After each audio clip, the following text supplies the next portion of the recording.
How to start a garden when you have no clue.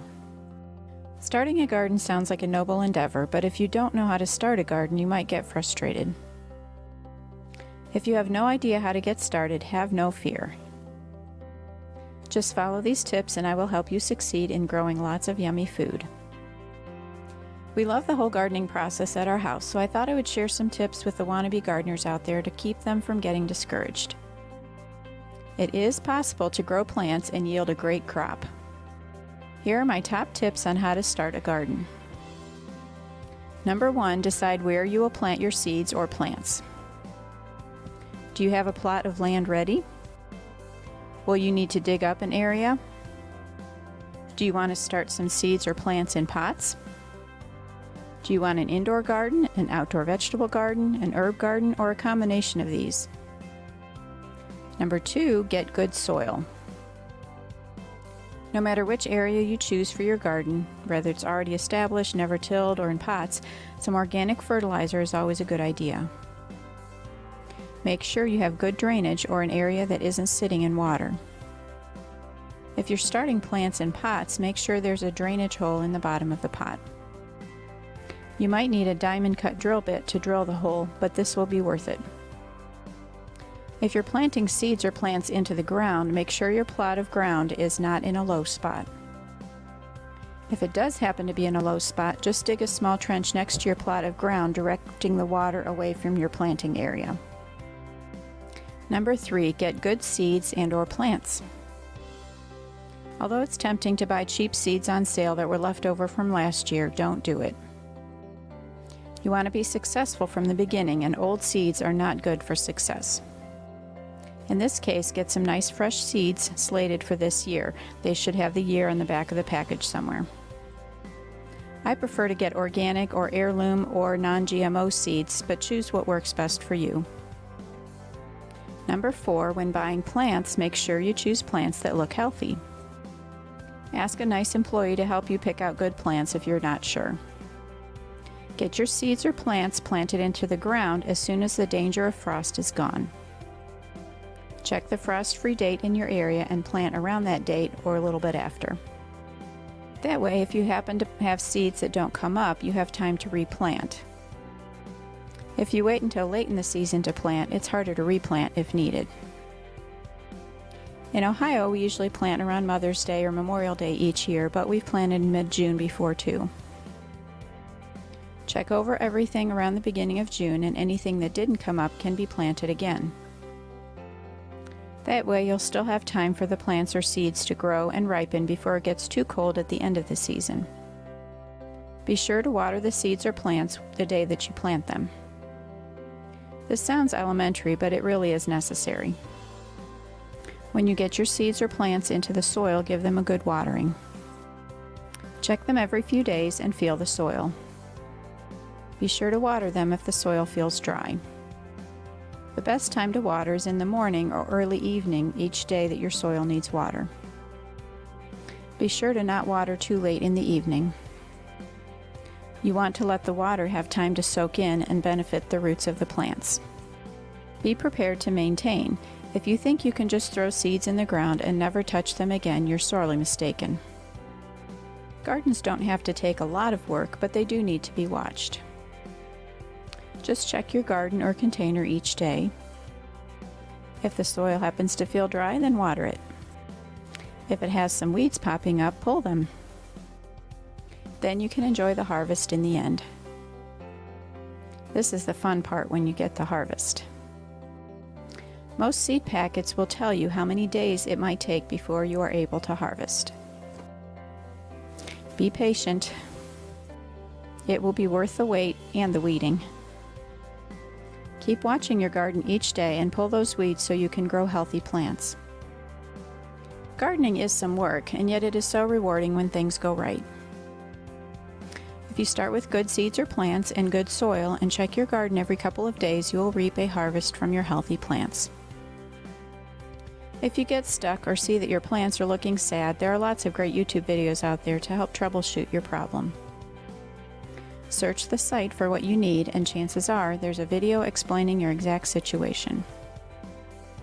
Favorite garden essentials. Here are a few important tools we use to keep our plot mostly free of weeds. We have some favorite garden books, so check the links below for our recommendations. My husband and I have been planting gardens for 25 years.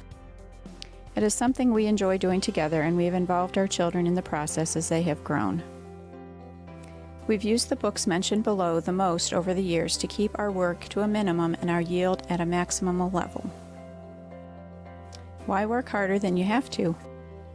Use the tips and tricks that successful gardeners before you have used. That's what we did. We talked to people in our area that we knew that were having great success and learned from their tips. Eventually, we've been able to share some of our tips with them too. Probably the most helpful thing we've done is to look up which plants we should plant together. The book, Carrots Love Tomatoes, has been the most helpful with this.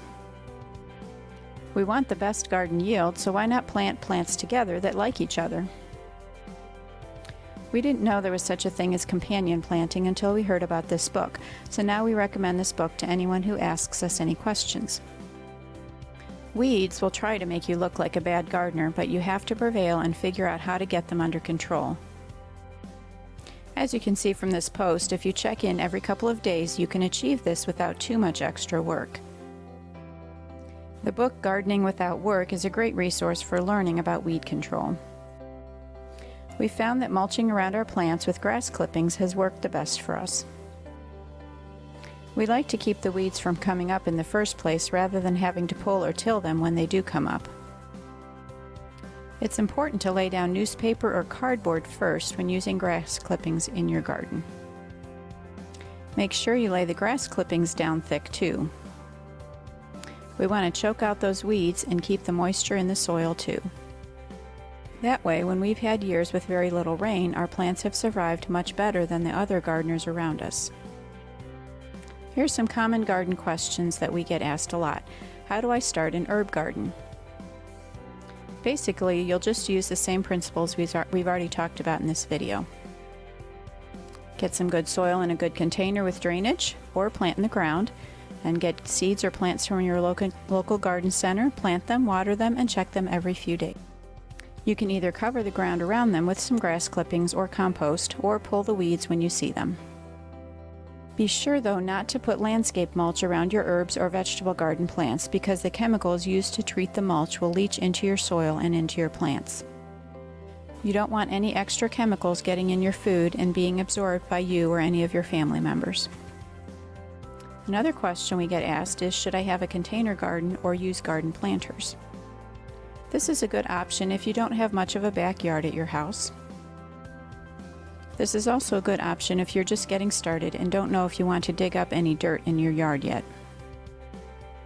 You can use containers or planters for a year or two so you can get the hang of planting plants and maintaining them. Another question is it worth it to grow a vegetable garden? Yes, it is worth it. We've been growing a vegetable garden for over 20 years and have been blessed with lots of good produce every year. It takes a bit of work a few times a week, but it's fun to plant a seed and watch it grow. Then the harvest is fun too. Our kids have learned so much about science from helping grow, maintain, and harvest our garden. Where's the best place to get vegetable plants? In our area, we have tons of greenhouses.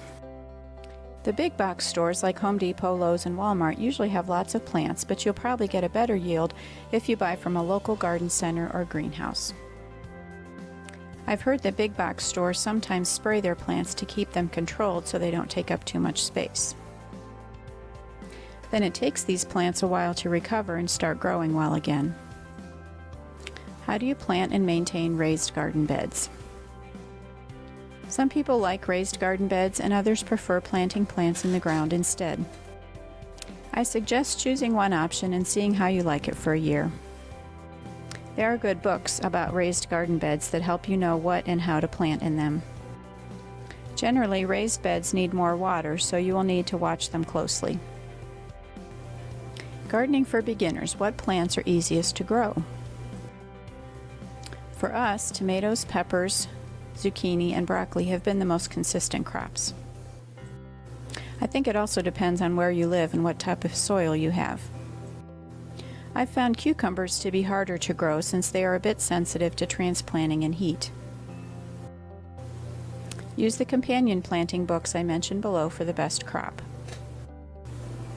Planting the right plants together can help your plants grow better and make them easier to grow. How do you deal with pests in your garden? One simple trick I've used over and over again is a simple ingredient called bleached flour.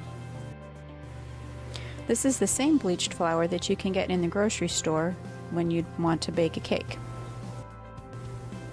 I just put the flour into a container with holes in the top or bottom and sprinkle the flour on whatever leaves or plants have holes in the leaves or have bugs on them. You'll want to sprinkle them well, but not so much that it covers the leaf completely. Bugs don't like this flour, so they'll leave the plant and go elsewhere. If it rains, just sprinkle the flour on the leaves or plants again. Sprinkling the flour on your plants does not hurt the plant or your family, and if it doesn't get rid of the bugs, you haven't wasted a lot of money, and you're not using chemicals either. What's the best vegetable garden layout? We like planting plants in rows and planting them with plants that grow well together. We also find that planting a marigold plant at the end of each row helps keep bugs away. Plus, it makes the garden look even better having all those pretty flowers surrounding it. I hope you're inspired to start a garden now. Get good soil, good seeds, and check in on your garden each day at first. Once it's growing well, you can check in on it every couple of days and pull out any weeds that may have popped up. You'll find that plants will grow better one season and not as well the next season depending on the weather. Just take this all in stride and enjoy when you have a bumper crop. Then those years when you don't get a good yield, you'll find that another plant does well that year instead. Gardening doesn't have to be hard. Talk to the gardeners in your area and get any extra tips you can from them. People who know how to grow plants are usually more than happy to share what they know with others. I hope all these tips have been helpful to you. Feel free to contact me or leave comments below if you have any questions.